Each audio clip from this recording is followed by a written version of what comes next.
भारतीय विदेश मंत्री एस जयशंकर एक बार फिर चर्चा में आ गए हैं। इस बार तो विदेश मंत्री एस जयशंकर का एक अलग ही रूप देखने को मिला।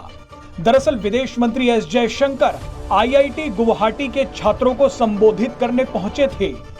इस कार्यक्रम में एस जयशंकर ने कूटनीति पर एक ऐसी बात कही जिसने पूरी दुनिया का ध्यान अपनी तरफ खींच लिया। विदेश मंत्री ने कहा कि कूटनीति एक तरह से रक्षा की पहली सीढ़ी होती है। उन्होंने कहा कि अगर कूटनीति कामयाब होती है तो सेना की जरूरत ही नहीं पड़ती। हालांकि विदेश मंत्री एस जयशंकर ने इस बात पर भी जोर देते हुए कहा कि कुछ मामलों में जब सैन्य कार्रवाई बेहद जरूरी हो जाती है तब भी कूटनीति एक महत्वपूर्ण भूमिका निभाती है। आपको बता दें कि यह कूटनीति की ही ताकत है जिसके कारण आज भारत पूरी दुनिया में छा गया है। रूस और यूक्रेन युद्ध के दौरान पूरी दुनिया ने भारत की कूटनीतिक शक्ति देखी। हैरानी तो तब हुई जब खुद नाटो देशों ने भारत के रुख की तारीफ की। दुनिया के लिए भारत की पहचान केवल एक बड़े बाजार की थी, लेकिन रूस और यूक्रेन युद्ध ने पूरा मामला ही पलट कर रख दिया। रूस को लेकर अमेरिका ने भारत पर खूब दबाव बनाने की कोशिश की। अमेरिका लगातार भारत को ये नसीहत देता रहा कि वो रूस का साथ ना दे, लेकिन भारत अपने रुख पर टिका रहा।